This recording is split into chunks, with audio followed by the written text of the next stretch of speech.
Shalom Aleichem, sweetest friends. This is so amazingly exciting. This year should be a special schus for Rabbi Ben Penina and Rabbi Yisrael Daniel Ben Shenadina Deyem and Rabbi Shayo Mordechai Ben Rachel Dvar for Shalom Israel. Rabbi Tzuk Ben Rachel for Shalom Israel. We're continuing our series of Shurim in the Meshech Chochma, Paraglamet Pasuk Yizayin Parshas Mattos. It's talking here about the father revoking the vows. These are the laws that Hashem commanded Moshe between a husband and his wife, between a father and his daughter, when she is a lattice in her father's house. So what does it mean, Bi-niureah Beis Aviha? Of course, when the father is revoking her vow, she is a lattice in her father's house. So the rabbis already darshan. You know what these extra words, Bi-niureah Beis Aviha, are coming to teach you? Shal arusa koi, that it's talking about a woman who's an arusa. Vukoi gamal ben ish lishto, and so it's referring ben ish lishto, meaning not only she is her father's daughter, but she's also an arusa. And this arusa, it says the Mishnah and Gemara, Bi-niureah Beis Aviha, that even after her father dies, she's still Beis Aviha, and her orus doesn't have the right to revoke her vows. Remember, the father and the orus together are revoking her vow. If the father dies, lo nisrokna rishus labayla, her orus does not have her in his domain completely vis-a-vis revoking the vows, and therefore it says that she still remains even after her father dies. Bi-niureah Beis Aviha. That's the extra Beis Aviha, the Gemara Nedarim and Af Ayin Amid Aleph. However, the Heilige Meshech Chochma takes the liberty to explain the pasuk al pipshuto shel mikra v'yitachin lefarish. We could also explain mishum di memachar es bitoy leish la'ama lo yochel liyada lo beno, that when a man sells his daughter leish to a man, la'ama as an ama lo yochel liyada lo beno, he can do yiyud. This man can do yiyud for himself and for his son. Im kein laman de amar mos rishonim likidusha nitnu, according to the man de amar, that the original money was given for kedushin, that this money to buy this girl, this shivcha, after yiyud is done, it turns out that it was originally kedushin money.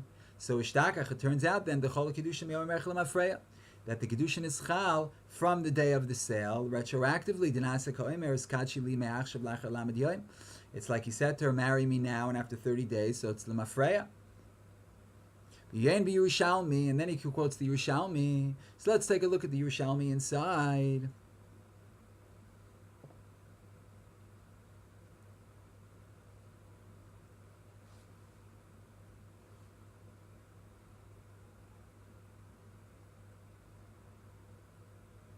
The Yerushalmi says,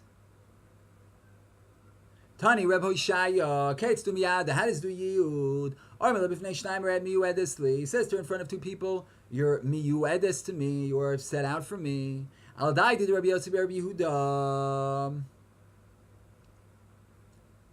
According to the opinion of Rabbi Yossi, in the base of Rabbi Yehuda,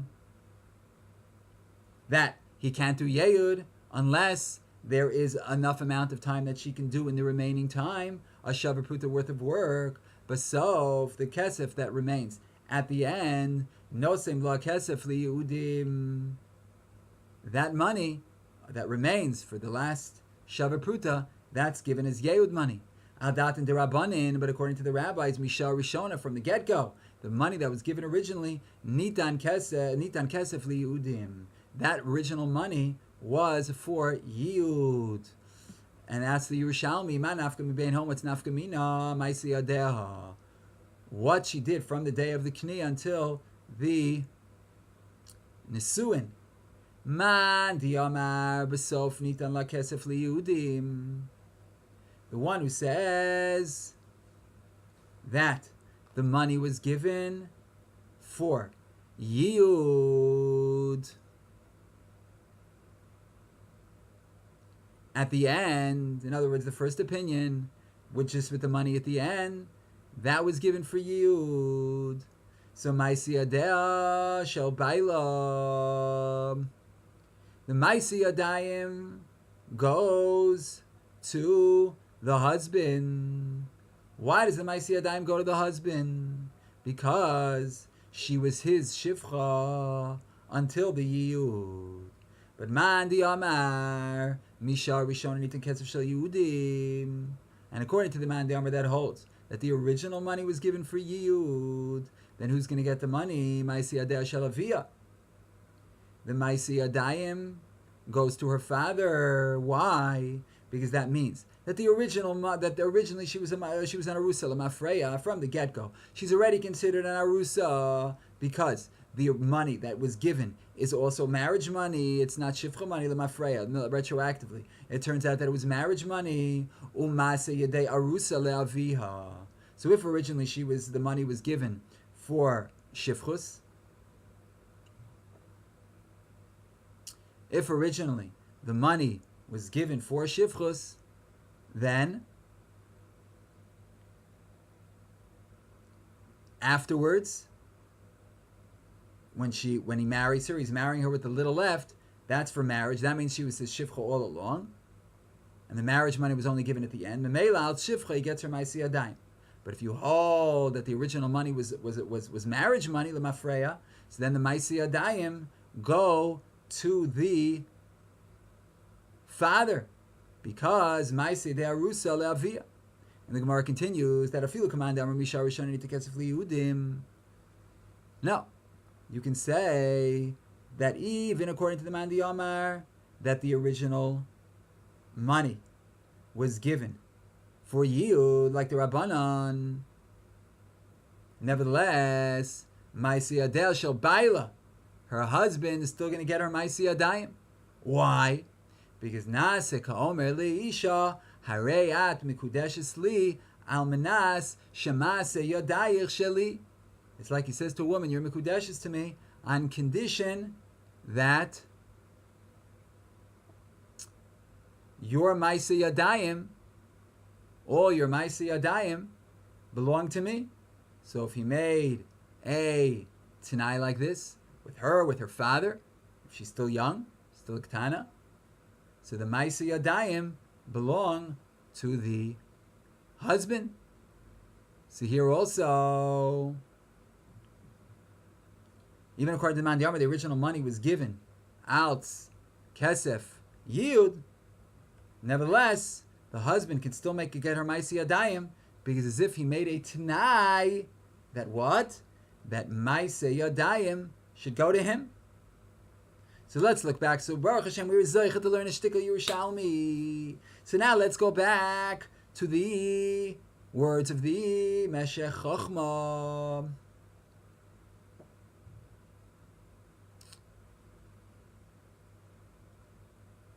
V'yuyein b'Yerushalmi d'chokra ma'aseh yadea.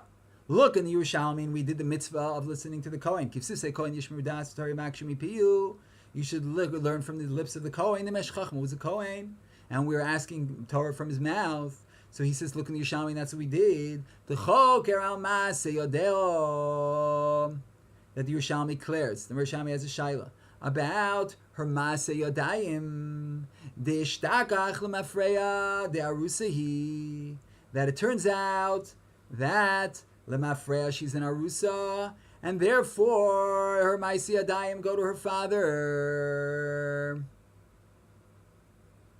And then the Meshech Chochma throws in here a line that none of the Mefarshei Yerushalmi say, but this is how the Meshech Chochma is learning the Yerushalmi. Ve'eino yachol l'moichra l'shivchus la'achar ishus. He can't sell her as a shivcha after he already sold her as a after ishus. You can't have shivchus achar ishus. V'have ma'aseh yadeha la'av meikara. And the ma'aseh yadayim are going to the father from the get-go.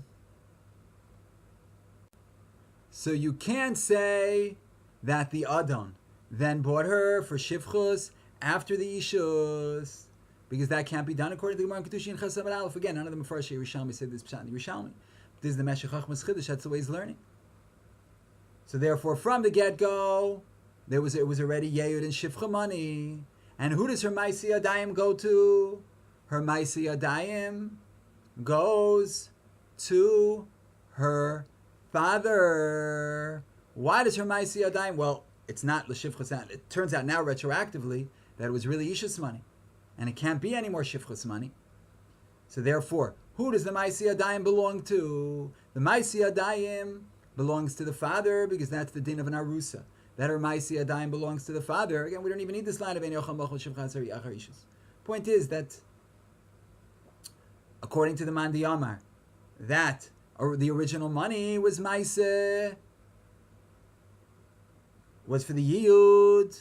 So then it turns out L'mafreya she's an arusa, and if she's an arusa, so her Ma'aseh Adayim are going to the father, Meikara, and again the Meshech adds, and you can't be mochel l'shivchas acharishus to the husband, so the Adon has no right in her Ma'aseh Adayim. Rather, the Ma'aseh Adayim go to the father from originally.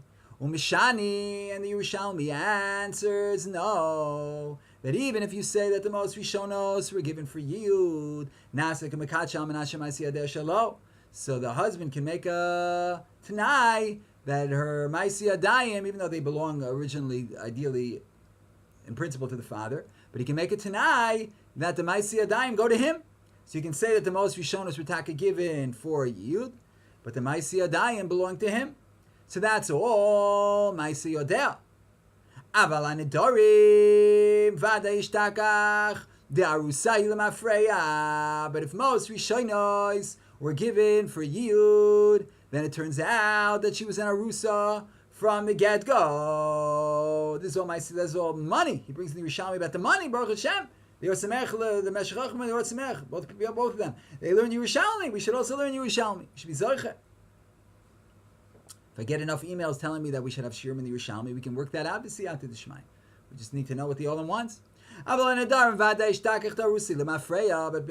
definitely, it turns out that she was in Arusa retroactively vis-a-vis the Nedarim.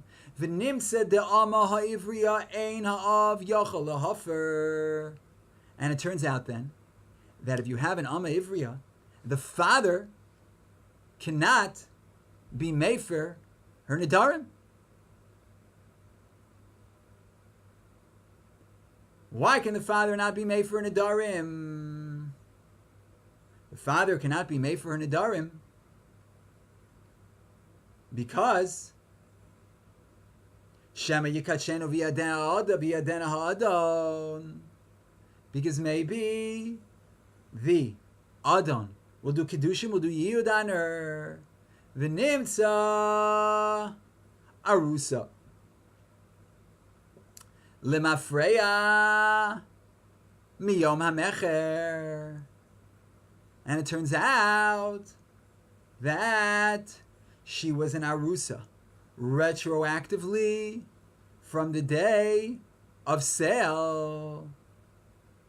Ve'eno Mefer Rak B'Shutfus Ha'arus. And we know the rule. The rule is that a girl who's betrothed, a young girl who's betrothed, it's not only her father that can revoke her vow, but he has to do it with the shutfus of the Arus. And therefore, the Torah tells us, V'lachein Amar, Rak Bi-niureah Beis Aviha. Only Bi-niureah Beis Aviha, meaning Shimi Beis Aviha Yachal Lahafer, Aval Imi Beis Adon Eino Yachal Lahafer D'Shema Yada. Only if she's in her father's house, he could be mefer. But if she's in her, he can revoke the vow. But if she is in her Adon's house, he cannot be mefer. Why can the father not revoke the vow if she's in her Adon's house? The answer is because maybe the Adon at the end will do Yiyud. He's going to miyayid the girl. And therefore it turns out that retroactively she was an Arusa. And if she was an Arusa retroactively, what's the only way to revoke the vow of an Arusa? You need the shutfus of the father and the Arus together.